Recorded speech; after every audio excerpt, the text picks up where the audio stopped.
But how it is అంటే ఒక డైరెక్టర్ని కానీ ఒక ఆడియన్స్ని కానీ యాక్సెప్ట్ చేయించడం ఎంత కష్టం ఒక ఇంగ్లీష్ ర్యాప్ తీసుకున్నాం. యాక్చువల్గా ఇది డే 1 నుంచి నాకు చాలా పెద్ద టాస్క్ అండి. ఫస్ట్ చేసినప్పుడు కిస్ మూవీ చేశాను నడిశేషి. దాని తర్వాత mainly I started this in క్షణంలోని ఇట్ వాస్ వెరీ టఫ్. ఎందుకంటే అక్కడ యాక్చువల్గా ఇంగ్లీష్ సాంగ్ కూడా ఏం లేదు. But the kind of instrumentation that I tried was like completely అంటే ఆ వెస్టర్న్ స్టైల్ లో చేయడానికి ట్రై చేశాను. సో అక్కడ ఆ రోజు డిసైడ్ అయిపోయాను, ఈదర్ జనాలకి నచ్చి మెచ్చుకుంటారు లేదంటే చెట్టు కట్టేస్తారు అనుకున్నాను. But thankfully a lot of people, the audience loved it క్షణంకి. దాని తర్వాత చాలామంది డైరెక్టర్స్, ప్రొడ్యూసర్స్కి అందరికీ నచ్చింది. సో అక్కడి నుంచి I have always been trying to అంటే మిక్స్. ఎంతైనా మన రూట్స్ మనం మర్చిపోము, ఇండియన్ క్లాసికల్ రూట్స్ మర్చిపోము, ఫ్యూజన్ మర్చిపోము. But at the same time నేను చాలా ఎక్కువ ఇంటర్నేషనల్ మ్యూజిక్ విని పెరిగినవాడిని. సో దాన్ని దీంట్లో బ్లెండ్ చేయడానికి ఎప్పుడు ట్రై చేస్తూ ఉంటాను. English songs what ever. దానికి పర్ఫెక్ట్ ఎగ్జాంపుల్ మీ ట్రైలర్లో చూస్తే it's predominantly the English song. కరెక్ట్గా ఎలివేషన్ వస్తున్నప్పుడు కానీ వెనకాల ఉన్న డబ్బులు పెట్టారు, డప్పులు, లోకల్ డప్పులు. సో అలా అంటే డప్పుల మీద ఇంగ్లీష్ సాంగ్ ఎలా ఉంటుంది అలా ఎక్స్పెరిమెంట్ చేసాం అన్నమాట ట్రైలర్లో. సో శశి సార్ ఒక ప్రెజెంటర్గా మీ ప్రెజెన్స్ ప్రతి దగ్గర చూపిస్తున్నారు, మెయిన్గా సత్యభామకి ప్రమోషన్స్లో కానీ ఇంటర్వ్యూస్లో కానీ. But how hard to make a market for this film మెయిన్గా సత్యభామకి? ఇలాంటి ఛాలెంజెస్ ఇలాంటివి ఏమైనా చూసారా మెయిన్గా? మార్కెట్ హార్డ్ ఇది చూడలేదండి, జస్ట్ కంటెంట్.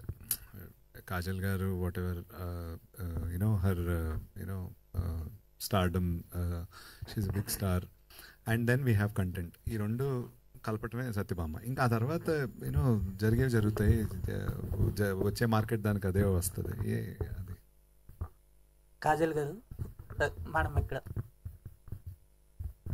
ఇప్పుడు ట్రైలర్ చూసుకుంటే ఒక క్యూరియాసిటీ అనేది క్రియేట్ చేసింది. సత్యభామ అనేది ఒక అవతార్ ఆఫ్ భూదేవి అనమాట. ఇందులో నరకాసుడిని డిఫీట్ చేయగలరా? ఎస్, ఐ ఫీల్ నరకాసుర్ మనందరికీ లోపల కూడా ఉంది కదా. So she is defeating the evil or the negative within herself, and she is fighting the exterior nemesis.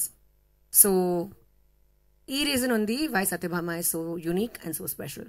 Kajal garu, one last question andi. Last question. Yes. Hi andi. And Satyabhamalo asalu chimpesaru, and trailer lo climax shot aithe mind blowing seriously. And same time endukante ఇప్పుడు సత్యభామ సినిమాలో పోస్టర్లో మిమ్మల్ని చూసి థియేటర్కి వస్తారు.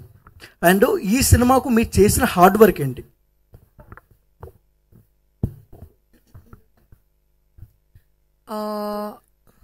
Chala scenes unnai where we rehearsed for many days. Usually as an actor you think about the scene, you probably discuss the scene, and then however big and important the scene is, and then you go there and you spontaneously perform.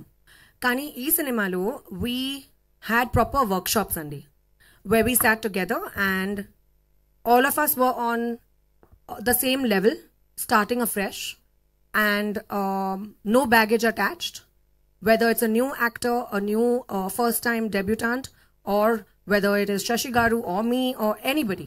We all came together and gave it our best shot. We rehearsed for very many days, especially for two very big scenes which you will obviously see when you see the movie. So these things made a very big difference. It was all pre-planned, yet we incorporated spontaneity. Okay, and 2009 నుంచి Magadheera cinema నుంచి and 2009 నుంచి Magadheera cinema నుంచి ఇప్పటి వరకు మీ అందం అలానే ఉంది. And మీరు అందం తింటున్నారా, అన్నం తింటున్నారా? Okay, thank you for the compliment. Kajal ma'am, one question. You're really a queen at the TFI. But అంటే మాకు జనరేషన్లో మాకు తెలిసిన యాక్టర్స్ ఎవరు ఉన్నారంటే సమంత గారు, అనుష్క గారు, కాజల్ గారు. Such a long journey in the cinemas అని మాట్లాడుకుంటూ ఉంటాం. బట్ ఇప్పుడున్న జనరేషన్స్లో యాక్టర్స్ ఒక సినిమాకు ఉన్న వాళ్ళు నెక్స్ట్ సినిమాకి మనకు కనబడట్లేదు. But can you please say how do you make a filmography? అంటే ఎలా ప్లాన్ చేసుకున్నారు ఆ టైంలో? Just go with the flow or do have any ideas, I want to plan my filmography like this అన్న? Thank you so much. That's very sweet of you. I also appreciate Samantha and Anushka very, very much. I am big admirers of their work. There's really no plan for a filmography. There is a plan for the next movie that you do. Okay remix